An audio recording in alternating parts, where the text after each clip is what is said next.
북한 소식 살펴볼 텐데요. 자, 두 분 더 나와 계십니다. 탈북 작가시죠. 리밀 작가 나와 계시고요. 이광백 데일리 NK 논설위원이자 국민통일방송 상임대표 두 분 더 나와 계십니다. 어서 오십시오. 감사합니다. 조금 전에 이제 박근혜 대통령의 그 국군의 날 기념사가 나왔는데요. 이게 참 묘한 건 아닐 거라고 봐요. 광복절 기념 축사에서 이런 얘기했죠. 북한 주민과 북한 간부에게 기회를 제공해야 된다.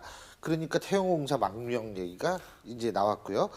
이번에 북한 주민을 충분히 수용할 수 있어야 러시아 노동자 20여 명이 지금 러시아 그 이 주 러시아 한국 대사관에 이제 망명 시작을 한 거 아닙니까? 네. 우리 림 작가께서도 해외 노동자셨는데 림 작가가 탈북하실 때에는 어떤 방식을 취하셨었어요? 저는 97년 3월 달에 이제였으니까 꼭 한 20년 전이었으니까 해외에서 이렇게 봄이 불지는 않았습니다. 정말 뭐 그때는 이제 중국 접경 지역으로 이제 많이 왔지만은 탈북민들이 해외에서는 정말 퍼센트로 가면 한 1, 2%. 그런데 최근에 보면은 해외에서 오는 퍼센트가 뭐 한 20, 30% 이렇게 뛸 정도로 그때 비하면 한 30배나 증가된 거죠. 많이 오고 있습니다. 해외에서. 그때 대사관으로 가신 거예요? 그러니까? 그때 대사관으로 갔죠. 주 쿠웨이트 한국 대사관. 한국 대사관에 쿠웨이트 대사관에는 이제 쿠웨이트는 이제 95년도부터 북한 근로자들이 이제 건설 인력으로 진출했는데 제가 제일 첫 코스로 이제 들어온 걸로. 근데 이분들이 얘기를 하는 게 뭐냐면 매일 먹는 게 그냥 국에다 밥하는 거 하고 삶은 계란 하나 그게 전부였었다는 거 아니에요? 그리고 중노동 그때도 잡수는 거 제대로 못 잡수셨어요? 아니 그때는 20년 전인데 그때는 뭐다 제대로 먹었어요. 근데 제대로가 뭘 잡수신 거예요? 새끼 밥을 먹었어요. 새끼 밥을 먹고 반찬은 이제 양배추 김치 한 가지만. 그냥 지금도 5개월 동안. 근데 뭐냐면은 계란이 양배추. 그거는 더 솔직히 말하면은 14시간, 15시간 이런 거는 저는 사실입니다. 뭐 지금은 뭐 16시간씩 일한다 그러고 못 먹으면서 한다 그러는 거고 그때는 이제 밥을 먹으면서도 14시간씩 휴일 없이 일했다는 거죠. 한 달에 이틀 그것도 반나절씩만 쉬었어요. 그러니까 이건 완전히 뭐 사람이 아니고 그냥 기계지요. 기계처럼 일했습니다. 저희는. 근데요, 지금 평양 민심이 심상치 않다. 우리 이광백 대표께서 그런 얘기 들어보신 적 있으세요? 네, 저도 사실은 이 러시아 노동자 그 지금 문제와 관련돼서 그 문제와 연결돼서 저희들이 확인한 사실 몇 가지 더 말씀드릴게요. 북한에 있는 건설 노동자 한 10여 명이 지난 8월 말에 러시아 상트페테르부르크 인근에 있는 작업장에서 이제 탈출을 해서 우리 총영사관에 이제 망명 의사를 밝혔다는 거예요. 보니까 이제 한 150명 정도 규모의 건설 회사인 목란 소속 노동자들인 것으로 지금 확인이 되고 있습니다. 그리고 이제 조장이 노동자들을 데리고 들어간 건데 보통 한 개 조가 한 6명에서 10명 정도 규모라고 그렇게 합니다. 이제 또 하나 추가된 소식은 이 소식이 알려지자마자 평양에서 지금 현재 그 러시아에 있는 그 목란 소속 회사의 지배인과 보유지도원을 지금 소환한 상태라고 그래요. 당연히 소환하겠지 않겠어요? 그래서 당연하죠. 지금 바로 굉장히 심각한 처벌을 받을 것으로 그렇게 예상이 되는데 일단 저희들이 지난 여름 내내 이제 러시아 쪽 가서 취재를 해본 결과 아까 말씀하셨지만 노동 시간이 굉장히 길어졌습니다. 한 18에서 20시간 하는 사람도 있었고요. 직접 취재해 보시니까. 그렇죠. 그리고 또 하나 더 심각한 문제는 만약에 탈출을 하다가 잡힌 경우는 굉장히 잔인한 인권 유린이 행해졌었습니다. 그러니까 심한 경우에는 아킬레스건을 자른다거나 아니면 무릎을 굴삭기로 부러뜨려서 깁스를 해서 본국으로 송환하는 식의 굉장히 끔찍하고 잔인한 인권 유린이 행해져 있는 것으로 그렇게 알려져 있습니다. 이제 그런 것이다 보니 당연히 아까 얘기했던 것처럼 그 간부들에 대한 어떤 숙청이 지금 연이어 이어지고 있고 또 해외 노동자들에 대한 정부의 어떤 그러죠 상납금이라든가 아니면 감시력이 너무 심해서 아까 얘기했던 평양 민심이 뜨겁다는 그런 얘기들이 나오고 있는 듯합니다. 여기 지금 들어보시니까 저는 지금 말이 잘 안 나오는데.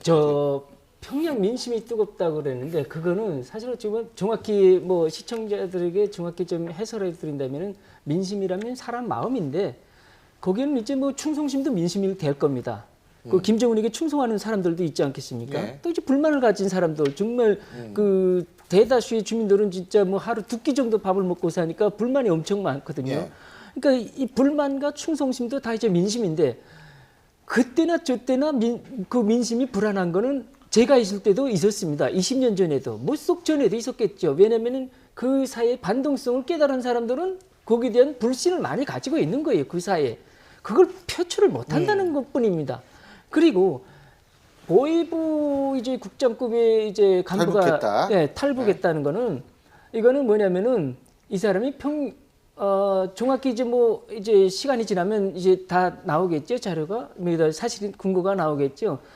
이 사람은 보위부에서부터 이렇게 탈출했다는 건 아니에요. 이 보위부는 해외 전 세계 공간에 마음대로 나갈 수 있는 겁니다. 그 뭐 감사 같은 핑계로요. 그 외국에 자유롭게 나올 수 있기 때문에 이제 그 나온 것 같고요. 김정은이가 그 철권 통치를 하지 않습니까? 그게 예. 북한 국내에서나 가능하지 그 안에 그 해외 밖에서는 좀 불가능한 것도 있습니다. 왜냐하면 외교 노동자들과 달리 외교관들과 이 고위 간부들은 외국에서 좀 자유롭게 활동을 합니다. 진짜 마음만 먹으면은 충분히 한국 대사관 노크할 수 있다는 거죠. 근데 왜 노크를 못 하냐면은 예. 걸린 가족이 있지 않습니까? 예. 김정은이 야 저놈 진짜 예. 저건 나쁜 놈이네 하고는 하는 마음도 한쪽 민심으로 있고 또 가족에 대한 그런 예. 애완이나 이런 애정도 또 있고 이게 갈등하는 겁니다. 그 사이에서. 그래서 쉽게 노크를 그렇겠죠. 못하지. 진짜 당연하죠. 마음만 먹으면은 예. 충분히 그 이상의 간부도 뭐 국장급 이상의 간부도 예. 올 수 있다는 거죠. 예. 그 보위부 국장급 탈북 얘기는 미리 좀 아셨을 것 같은데.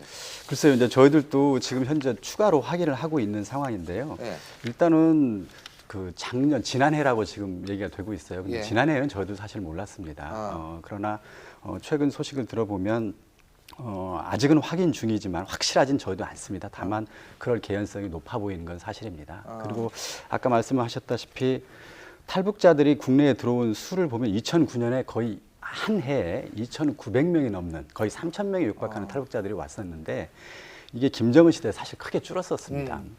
그래서 지난해 했던 2015년에는 1,200명까지 줄어든다는 것이죠. 근데 올해 상반기 1월부터 9월 달에 보면 이미 현재 한 850명 정도가 넘어왔어요. 이게 작년보다도 한 20% 늘어난 거죠. 그러니까 저희의 궁금증은 왜 갑자기 탈북이 증가하는 것이냐 이런 것이죠. 그래서 얼마 전에 저희가 러시아 노동자 한 분을 인터뷰를 직접 해봤습니다. 예.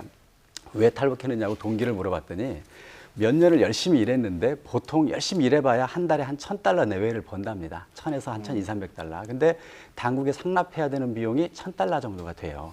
그러니까 2, 3년 일을 했는데 가족들한테 이제 돌아갈 때 손에 쥔 돈을 들고 돌아가려고 그 희망 하나로 일을 했는데 손에 쥘 수 있는 돈이 없는 것이죠. 그러니 한 2, 3년 지나서 본국으로 돌아갈 때쯤 되면 도저히 돌아갈 엄두가 나지 않는다는 것이고 또 이미 바깥 세상의 현실을 알아버렸고 북한 사회 실상에 대해서 바깥 세계와 비교하면서 알게 된 조건에서는 다시 그 사회에 들어간다는 게 너무나 힘들다는 것이죠. 네. 근데요, 지금 어쨌든 태영호공사도 망명한 고위급 탈북이 늘어나고 있는 건 사실인데, 네네. 그 태영호공사 탈북 때문에 유럽 외교의 핵심인, 북한 유럽 외교의 핵심인 궁석웅, 이 참 발음은 좀 어려워요, 이 성함이.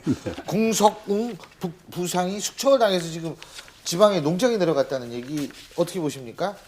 그럴 가능성은 매우 높아 보입니다. 그러니까 북한 사회의 특징상 예. 반드시 문제가 생기면 그에 대한 책임을 묻게 돼 있고 그 책임의 핵심은 당연히 그 상부가 되겠죠. 그래서 아마 보도에 나온 바에 따라 보더라도 그 지금 현재 숙청당하고 있는 그분이 예전 태영호공사와 굉장히 밀접한 관계가 있는 것으로 보여져요. 특히 가장 중요한 것이 오랫동안 외국에 체류하도록 배려했다는 것이죠. 이런 것들에 대한 책임이 아마 숙청 형태로 이루어지는 것 같습니다.